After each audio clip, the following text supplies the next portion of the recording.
Are you tracking your progress effectively to reach your fat loss goals? In today's episode, we're diving into part 4 of my 7-part series on shedding belly fat, where we'll explore the critical role of self-monitoring. You'll learn how to set up a scoreboard, how often to weigh yourself, what weight changes you should expect each week, and the top 3 metrics to track for success. By the end of this episode, you're going to have a clear strategy to hold yourself accountable and on the path to achieving your fat loss goals. Before we dive in, if you're listening on the Apple Podcast app or on Spotify, make sure you hit that follow button. And if you're watching on YouTube, make sure you hit like and subscribe down below.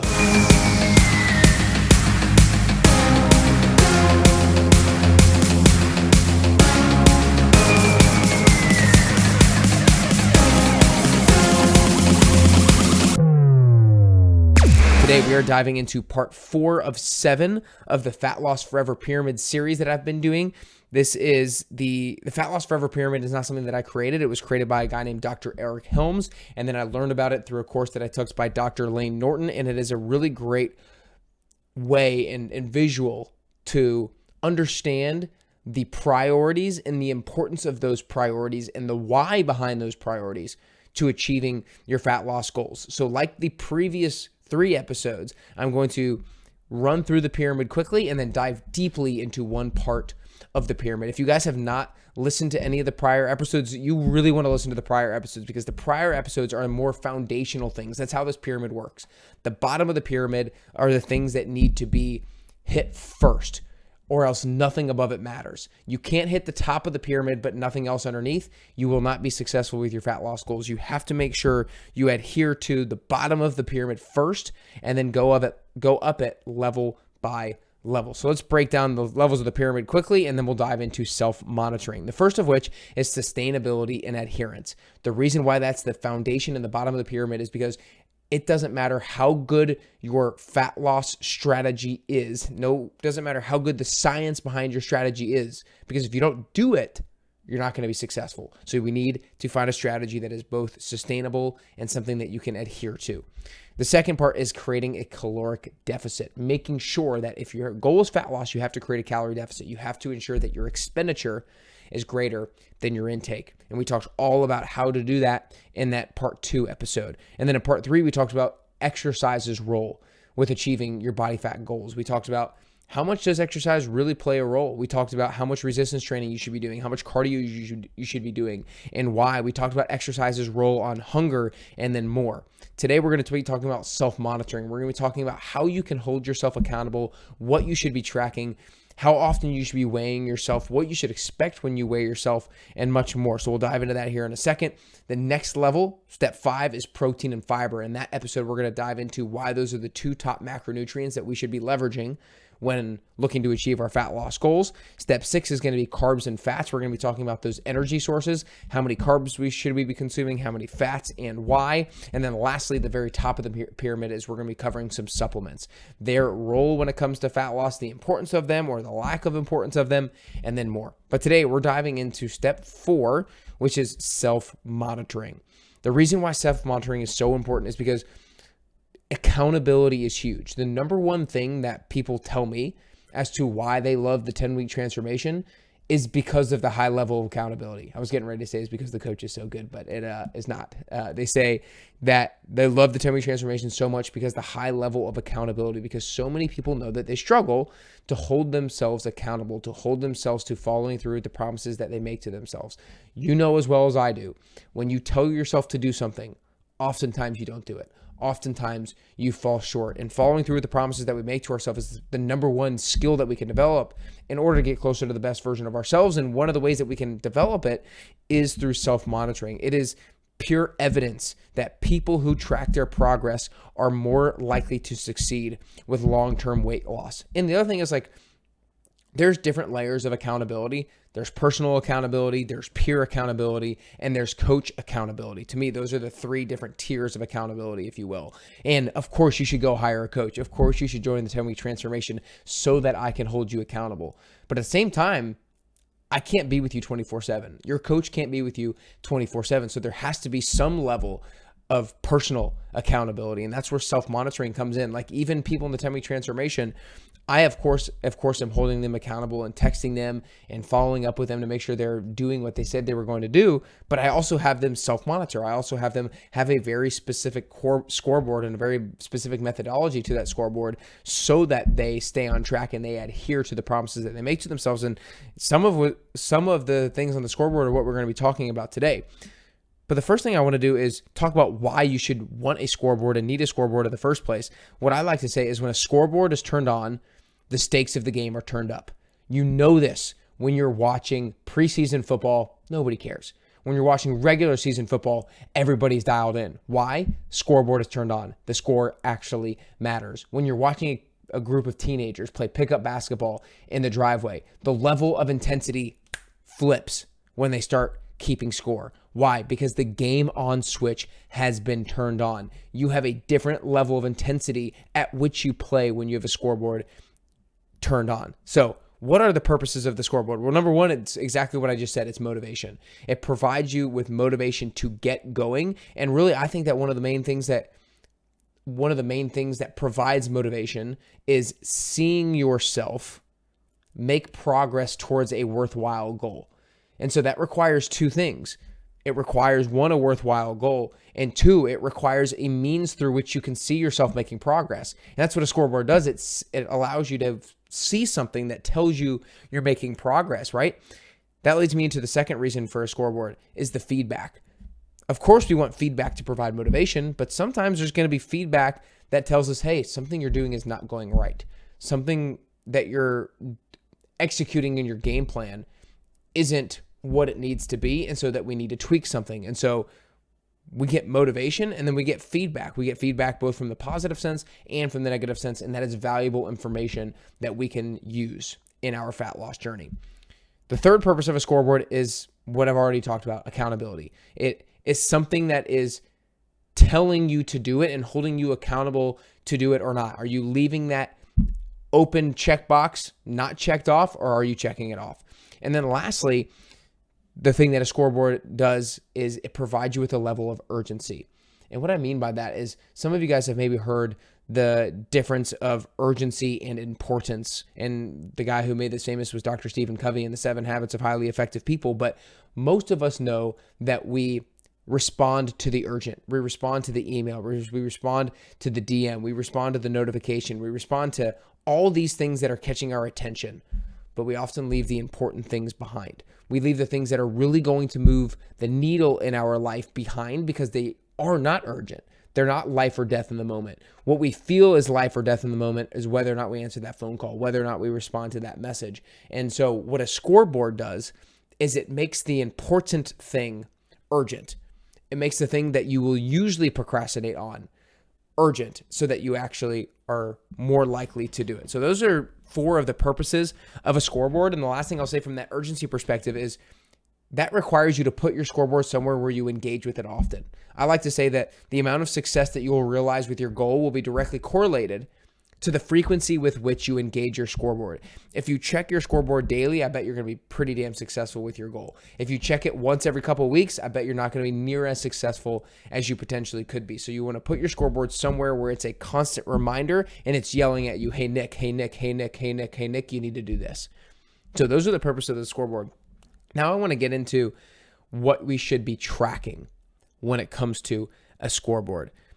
And the first thing that I would say is obviously we're talking about body fat loss during this episode, during this 7-part series. And so you need to be weighing yourself. I know everybody has a different relationship with the scale, and I'm very sensitive to that. And I will record a whole nother podcast episode and have recorded podcast episodes about how to navigate the emotions of body weight, how to navigate the emotions of stepping on the scale. But I'm just telling you, if your goal is body fat loss, then the most scientific and the most accurate way that you can go about it is to ensure that you're weighing yourself every day. Now, what does that look like? You want to do a daily check-in. So you want to weigh yourself all 7 days of the week on the same scale. You want to make sure you're wearing the same thing each time. You want to make sure the scale is on the same surface each time. And you want to wake up, go to the bathroom, 1 or 2, whatever you have to do, or both, then step on the scale and then log your weight. and you want to take a 7-day average each week. You want to start Monday all the way through Sunday, weigh yourself the same way every single day of the week, log it, and take a 7-day average. And then you do that every single week. Because when it comes to your body weight, there's going to be daily fluctuations. And those daily fluctuations are not indicative of how your body composition is changing. Because when your body weight changes from day to day, it's more about fluid retention or food retention, your bowel movements, things like that, rather than you didn't lose 2 pounds in one day because you lost 2 pounds of body fat. You didn't gain 2 pounds in one day because you gained 2 pounds of muscle. That's not how it works. But so when you take a running average from week to week, you're getting a clearer picture of what is actually happening to your body composition rather than these smaller changes in the scale due to things like fluid retention, food retention, and when your previous bowel movements were. So if you compare one weekly average to the next weekly average to the next weekly average, that's when you really get the most accurate assessment of what is truly going on with your body composition. And now when it comes to what should you expect when you have a weight loss goal, when you have a body fat loss goal, you should expect anywhere from about 0.5 pound to 2 pounds of weight loss per week on average. That's not a linear number. It's not like every single week you'll lose that exact same thing over and over and over again. That's not how body weight works and body composition works. It's not going to be linear, but just think on average, if I'm looking at my weight loss goal over a 12-week period of time, I should have an average of anywhere from 0.5 pound to 2 pounds of weight loss per week over 12 weeks. And so that might be anywhere from 6 pounds to 24 pounds of overall weight loss. Now, for a lot of you guys listening, if you're not very overweight, then you should expect more of like 0.5 pound to 1 pound, maybe 1.5 pounds per week. It's all going to be dependent on how lean you currently are. The higher your body fat percentage is, the more ability you have to lose weight quickly. The leaner you are, the lower your body fat percentage is, the less likely you are to lose body fat quickly. And the other thing I want to say is that the goal should not be to lose as much weight as you can as quickly as you can. Because if you're losing a lot of weight quickly, you're going to be losing muscle mass. And when you're losing muscle mass, there's a whole lot of negative things that we want to avoid. We don't want to lose muscle mass. We don't want to lose muscle mass from a metabolism standpoint. We don't want to lose it from a strength standpoint. We don't want to lose it from a look standpoint. We don't want to lose it from a functionality standpoint. There's so many reasons we don't want to lose muscle mass. And so the goal is not how quickly can I lose body weight. The goal is how quickly can I lose body fat. And the most effective way to do that is by having that 0.5 pound to 1.5 to maybe 2 pounds per week on average. The other thing that I would say that you could measure with regards to this in this weight loss conversation is a lot of people think that tracking your body fat percentage, that is what you should do. But you don't need to do it every day. You don't need to do it every week. At minimum, you should track your body fat percentage after 4 weeks at minimum. But most of the time you should really track your body fat percentage after 8 to 12 weeks. That's when you can actually see some meaningful results when it comes to your body fat percentage. So that's the number one thing we should track is the weight loss consistently 7 days a week so you can get a weekly average. The second thing that we should be tracking is your weekly goals. And this is what we do in the 10-week transformation. We call them progress indicators. They're called progress indicators because when you do them, it will indicate to you that you're making progress towards your overall goal. And if your overall goal is weight loss, when you do these activities, it will indicate to you that you're making progress towards your goals. Tracking weekly goals like your workout completion.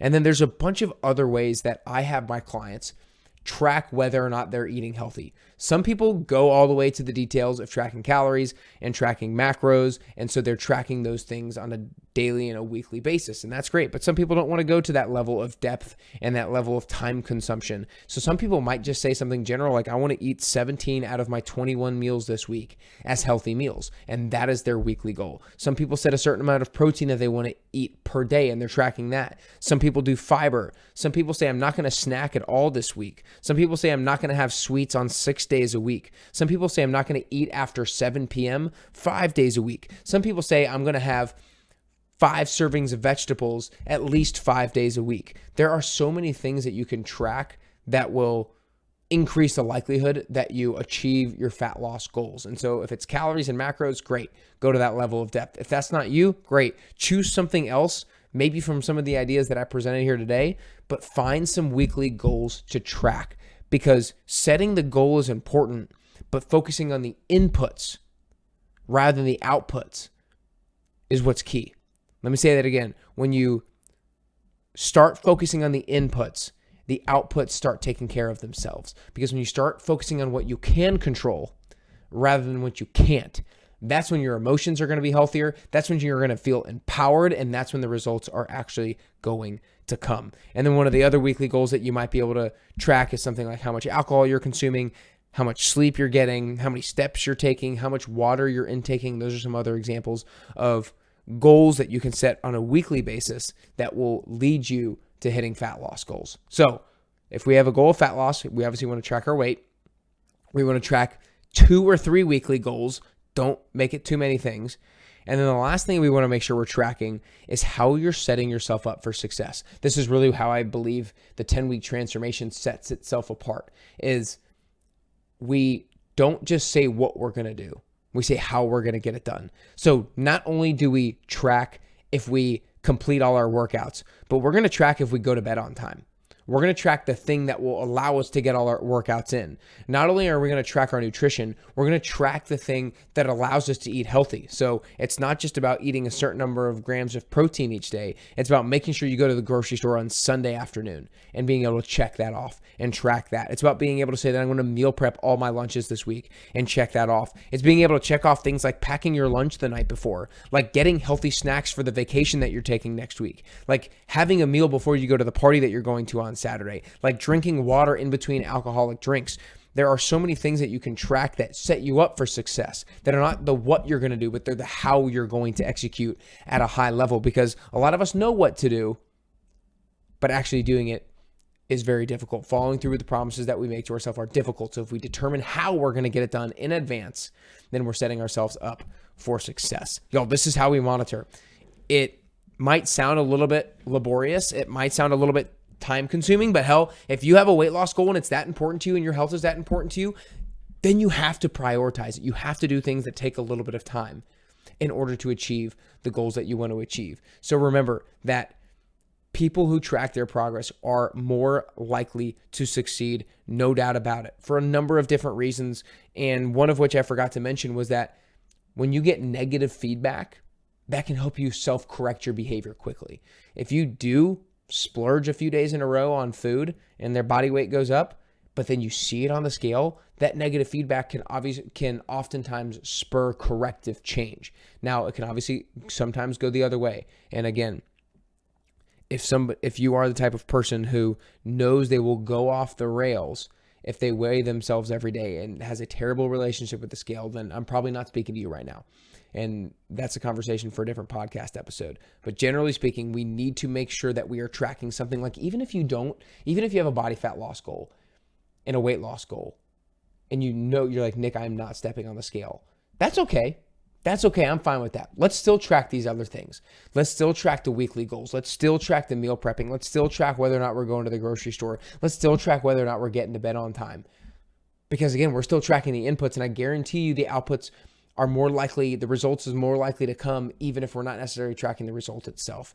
But for today's conversation, we talked about tracking weight loss and how to do that. We talked about tracking weekly goals, and we talked about tracking the things that will set yourself up for success for those weekly goals. But I hope you enjoyed today. If self-monitoring is something that you've never done before, but you know that it will hold you to a higher standard and hold you more accountable, I would highly encourage you to join the next 10-week transformation. We're going to be starting in the middle of January. We have not yet nailed down the start date for the first 10WT of 2025, but that will be coming soon. It might already be out by the time this episode is released, but you can join the waitlist for that by going to nickcarrier.com/10WT. Again, nickcarrier.com/10WT, so you can join the waitlist so you can be the first to be notified about the January 2025 10-week transformation.